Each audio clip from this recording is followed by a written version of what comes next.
The largest animal to ever live isn't a dinosaur, it's alive today. The blue whale weighs more than 30 elephants. It has the heart the size of a small car, and it can swallow an entire cloud of krill in a single gulp.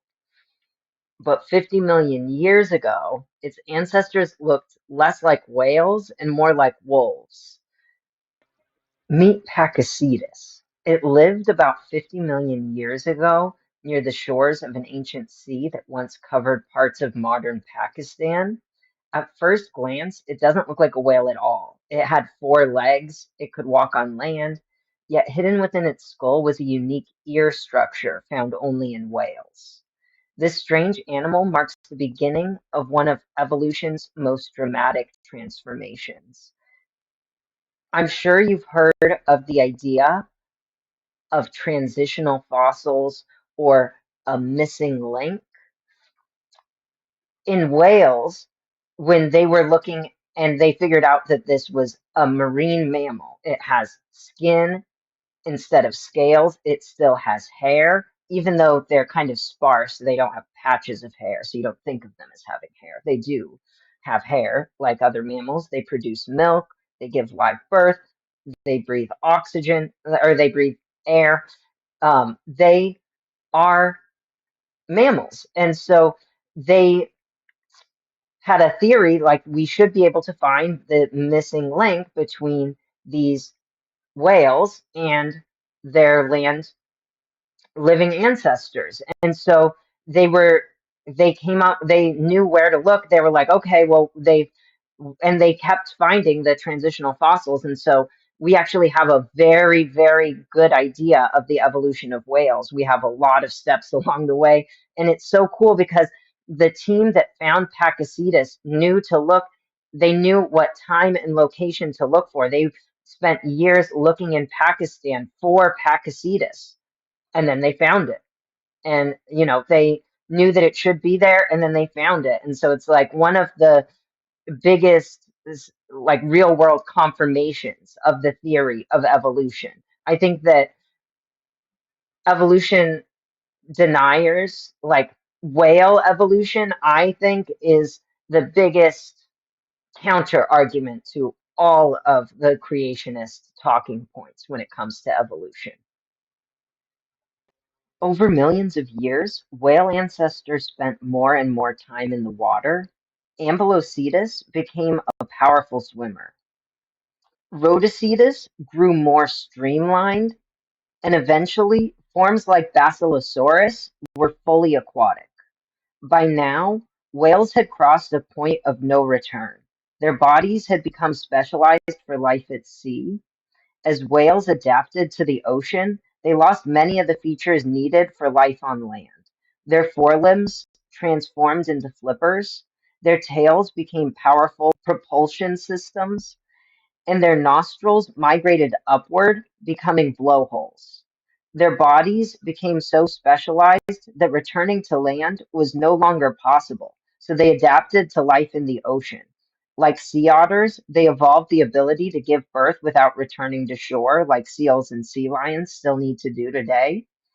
And the buoyancy of water allowed them to achieve body sizes and shapes they wouldn't be able to support on land.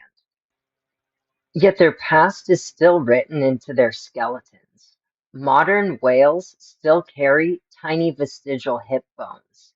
These bones no longer support legs. They're evolutionary leftovers from ancestors that once walked on land. Some modern whales are even occasionally born with tiny external hind limbs, like ball pythons and some snakes today, revealing developmental pathways that have been dormant for millions of years. Then, whale evolution took two very different paths. One branch kept its teeth.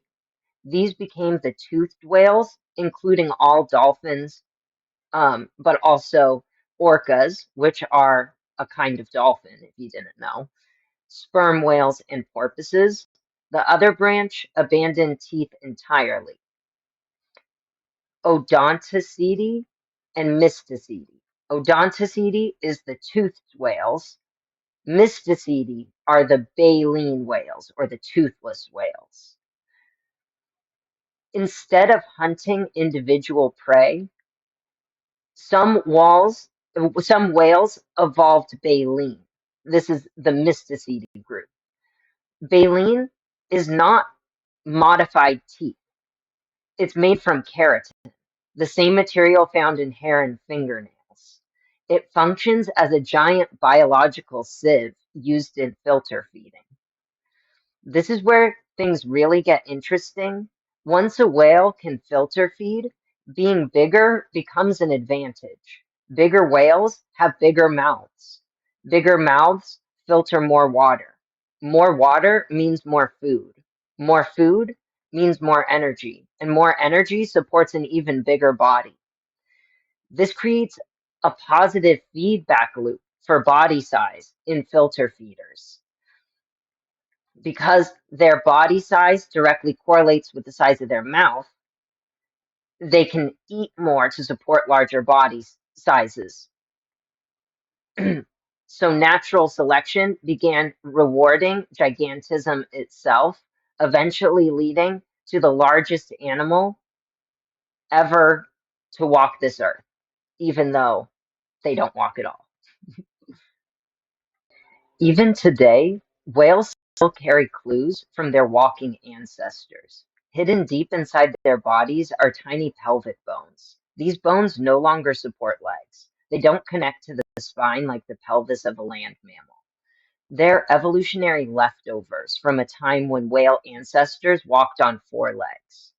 And whales aren't the only animals carrying these ancient remnants. Some snakes, including pythons and boas, still possess tiny pelvic spurs. These are the remnants of hind limbs inherited from lizard-like ancestors that once walked on land. In both groups, the legs are gone, but small pieces of the original anatomy remain. Evolution often modifies existing structures rather than starting over from scratch. And the comparison between whales and constrictor snakes doesn't end there. Both groups reveal something fascinating about the power of body size. For constrictor snakes, becoming larger allows them to swallow larger prey. Larger prey provides more energy. More energy can support an even larger body.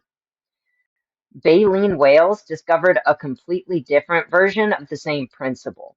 They don't swallow larger animals. Instead, they filter larger volumes of water, which then include more prey. A larger whale has a larger mouth. A larger mouth can engulf more water. More water means more krill. More krill means more energy, and more energy can support an even larger whale. Once baleen evolved, natural selection began rewarding size itself. Bigger whales could process more food, which allowed them to become even bigger. Over millions of years, that feedback loop pushed some whales to unimaginable sizes, not merely bigger than their ancestors, bigger than mammoths, bigger than the largest land mammals, bigger than almost every dinosaur, eventually producing the blue whale, the largest animal known to have ever lived. Luckily, I have a ball python, and if Rico here will be a good sport, I'll show you her little spurs. Here they are. They're very little. Do you see? Here's one, and there's the other. They're right there. They're her femurs. They stick out like little claws.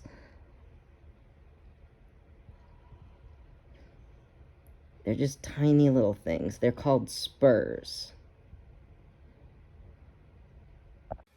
One of the biggest mysteries in whale evolution isn't how whales returned to the ocean. It's how they evolved baleen.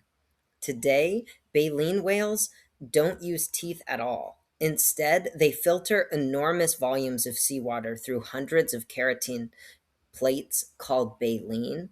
The trapped krill and plankton are then swallowed. It's an incredibly effective feeding strategy, but it creates a problem because baleen isn't made from teeth. Teeth are hard mineralized structures. Baleen is made from keratin, the same material found in hair and fingernails. So baleen didn't simply evolve by gradually reshaping teeth. Somehow, one feeding system had to be replaced by an entirely different one. For many years, researchers suspected that there was an intermediate stage, a whale that possessed both teeth and baleen at the same time. The idea seemed reasonable. Teeth could still catch prey, while early baleen gradually evolved alongside them. Eventually, the teeth would disappear, leaving only the baleen. But then, paleontologists discovered something unexpected: fossils of early whales that appear to have had neither teeth nor baleen.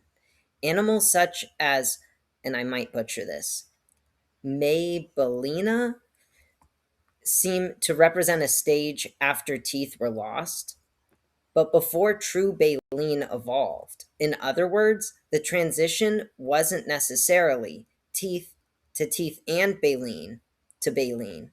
It may have been teeth to neither to baleen. If that's correct, then whales spent part of their history feeding in a completely different way. To understand what that stage may have looked like, scientists often examine living animals. One fascinating example is the crab-eater seal.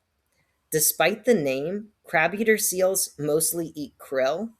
Their teeth have evolved into an elaborate interlocking sieve. Water can pass through, krill cannot, effectively turning teeth into a primitive filtering system. Crab-eater seals didn't evolve baleen, but they demonstrate something important. You don't need baleen to begin filter feeding. A predator equipped with specialized teeth can already start exploiting tiny prey suspended in the water. Imagine an early whale with strange multicusped teeth. Instead of chasing large fish, it begins trapping small prey. Natural selection favors increasingly efficient filtering. Eventually, teeth become less important. Later, baleen evolves and takes over the job entirely. We may never know every step of this transition, but discoveries like crab-eater seal teeth remind us that evolution often works through unexpected intermediate solutions. And once baleen finally appeared, everything changed. Because for the first time in whale history, getting bigger directly helped whales gather more food. And that simple fact would eventually produce the largest animals the planet has ever known. 50 million years ago, the ancestors of whales walked along ancient shorelines. They were small, four-legged, barely recognizable as whales at all. Over millions of years, they entered the water, their legs became flippers, their tails became engines, their nostrils migrated to the tops of their heads, becoming blowholes. Their bodies transformed into creatures perfectly adapted for life at sea. Some became hunters, giving rise to dolphins, orcas, and sperm whales, and others evolved baleen and unlocked an entirely new way of feeding. And from that innovation came something extraordinary. Not just bigger whales, giants. The blue whale is not only the largest animal alive today, it's the largest animal known to have ever existed. Larger than mammoths, larger than any land mammal, larger than every dinosaur we've ever discovered.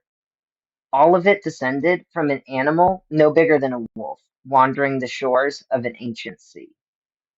Whale evolution wasn't merely a return to the ocean. It was one of the most remarkable transformations in the history of life on Earth.